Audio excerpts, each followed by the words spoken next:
Hi Kannan, thank you so much for joining me today and World Smart Cities Forum. Thank you too. Thank you. Yeah. And today we just want to learn a little bit more about Banfico and a bit more about what the company does, what you do yourself, and then talk a little bit about how you guys can work together and help build smart cities and work and collaborate with local governments. But should we start with yourself? Yeah. So I'm the CEO of Banfico. So I come from the banking experience where I worked with the major 3 banks in UK before venturing into Banfico. So we work on open banking technologies or to meet the PSD2, if you say it's a regulation, Payment Service Directive is a regulation in Europe, and we build technology to meet that regulation for the banks. So we sell our solutions to the banks. But again, this regulation is primarily about bringing innovation in the fintech world and then improving the competition in the market. So by all means, because it's all API-based technologies, it's more about bringing the API economy into the realm. And with that, the fintechs can give good experience to the consumers in terms of what they want and advice, or what they want to buy in financial planning, all of that.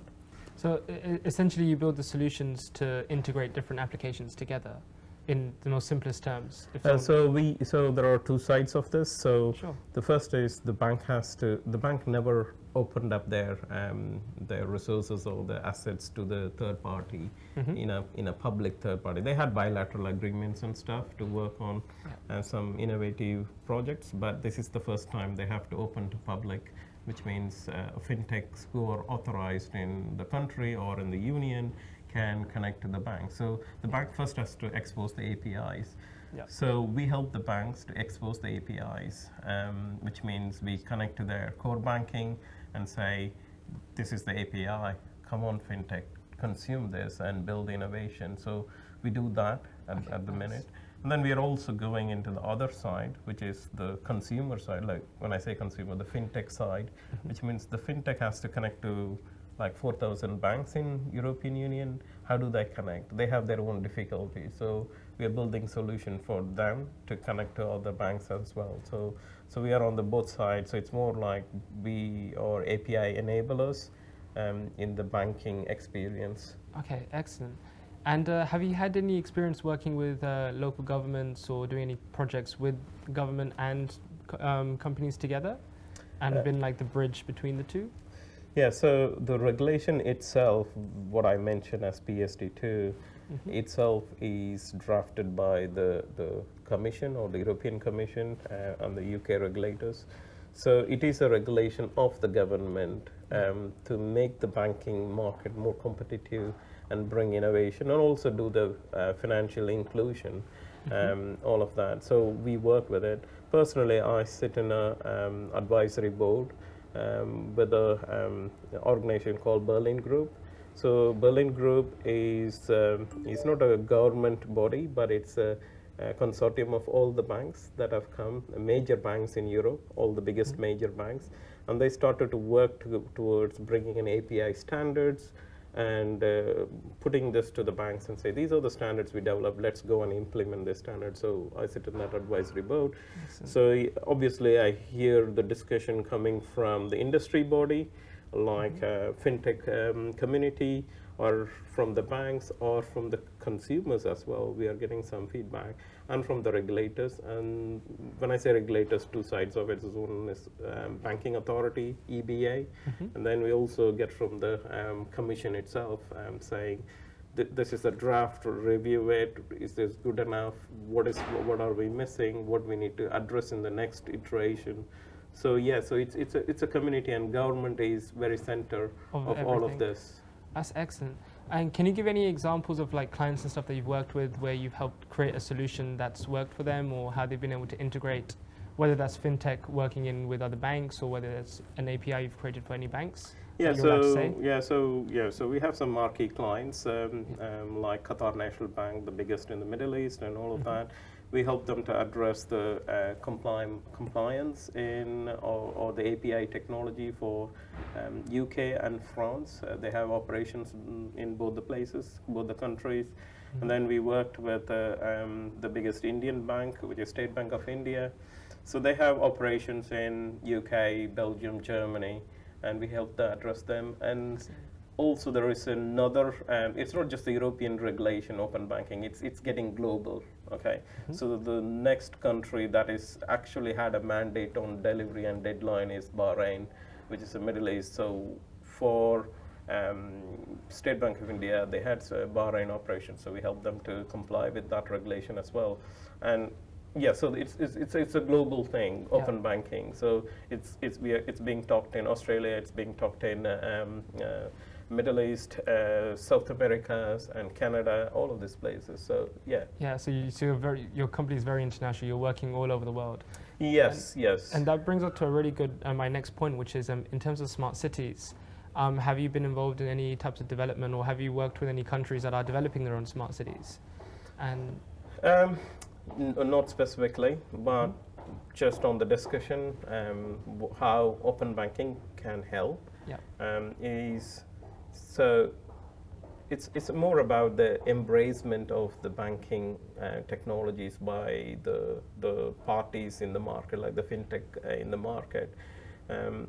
So if we are able to give the citizens of the smart cities frictionless, smart way to do the payments and all of that, that's the lifeline. Because in any of your smart cities, payment is crucial. And you say smart, but you can't just go and hold the screen and say punch in your username, password. That's not smart.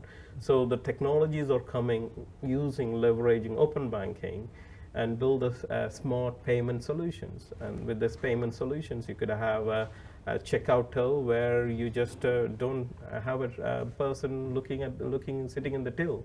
You just pay as you go. Like you take a product, you go, and then it's paid. You want to go into a parking lot, it's paid. And you wanted to pay for your utilities or plan your utilities or switch your utilities, and the payments aspects are all kind of seamlessly covered. Or you might have a voice banking like Alexa banking, or I don't know. In those cases, we are talking here in the regulation about strong customer authentication, consent, privacy, all of that. This is all related to the citizen. And if we are able to meet all that expectations in the regulation, through the regulation, and deliver as the technology, then the citizens are getting smarter in handling their finance, in handling the city payments, all of that. And so essentially you're just making society a lot more, just easier to live. Yes, so it's convenience, right? But again, at the same time, with the convenience, we also have risk, and then the regulators have put framework in place how to address this risk, and the compensation, the liabilities, the privacy, all of that is covered in open banking, so PSD2. So it's the first delivery we have done so far. There's going to be more updates, and with that, it's going to make the city smart, I would say. That's excellent. And so in terms of Banfico, then how are you looking for the future, and how are you thinking of tying everything together, and just by looking at where the industry and everything's heading? Yes, so this is a bit of a strategy what we have taken so far. So the first is it's more about how we are able to solve a problem, and is there people willing to pay to solve the problem. So today we are primarily working on the compliance side of things, which means the regulatory technology side of things, which is bank has to pay and bank has to meet this regulation. But then what we are seeing in the market, apart from the PR news, what we see in the media, what we are seeing is the fintechs haven't kind of kickstarted their thing. So it's not like a mad rush of fintechs coming and delivering. It's going to take some time. So in the same line, we are taking our time to get into building some competitive, innovative products. But we are living with the regulation and with the change that's happening in European Union or elsewhere. So we work on what is the problem and how do we solve it. And it's not that we build for a unknown problem and then go and sell it. So the market dictates us what we need to do the next thing. So we have been gradually adding solutions to our portfolio as we see. Excellent. And just a very generalish question, but is there any type of technology that you looked at now that's upcoming and you're really interested in? Okay, so it's not us looking at. Okay, so it could be very useful from your perspective when you're advising on smart cities. Yeah.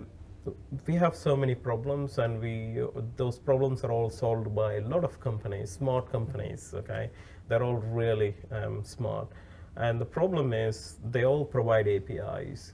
Yes. Today's market, how do you just combine all of this API they're all products, okay? I say they're all point solution or a product, okay? Mm-hmm. You want to make a payment, yes, but you have a consumer experience, which means you have to do a lot of things. You need to do a KYC to his location or billing or the experience, all of that.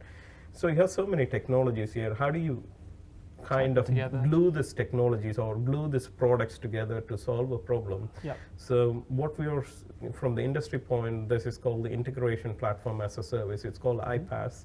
So this is the technology. So we had SaaS, which is making rounds in the last decade. Mm-hmm. Okay. So everyone has got SaaS solution. Now comes how do you leverage the SaaS solution?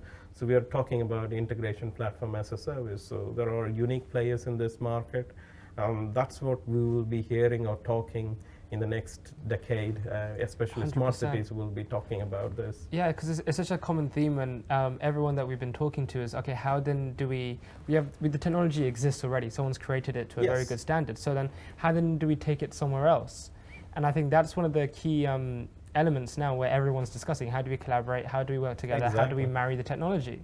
You don't have to reinvent the wheel. Like, for example, I've consulted with a bank or a company which says, I want to do the cross-border payments. And we said, have a look at TransferWise. They have APIs. Mm-hmm.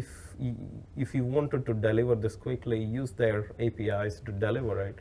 And if you see you got a market and you don't want to pay too much to TransferWise, then you go and build your technology. Just don't get a funding of 5 million, 10 million and say, I want to reproduce TransferWise. It's not possible. There's so many other companies. Yes. Yeah. So it's the strategy how fintech want to go to market.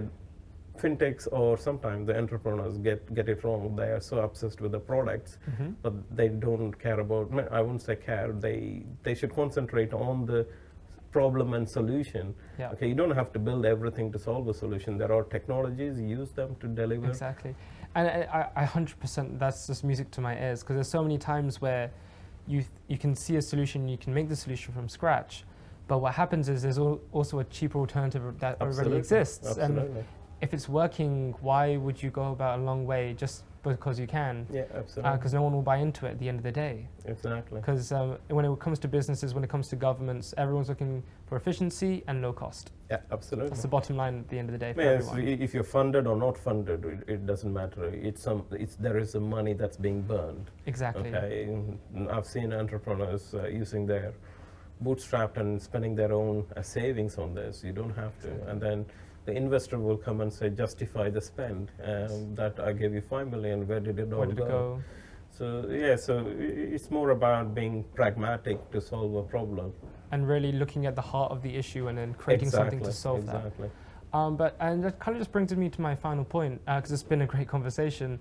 And that's in terms for Banfico, like, what do you want to be known for just in the coming near future, in the next 5 years?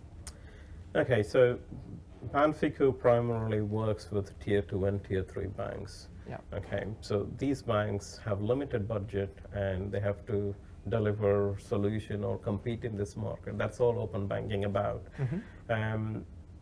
Coming from a background of all the big banks where I worked, HSBC, RBS, Lloyds, I see that they have like a big pot of money to deliver a lot of innovations.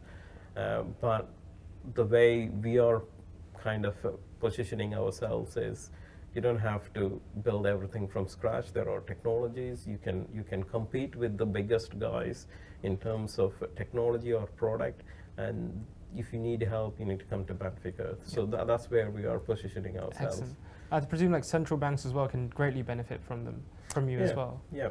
But no, Kannan, thank you so much for your time. You too. And it's been an excellent just session just to learn more about you. Yeah.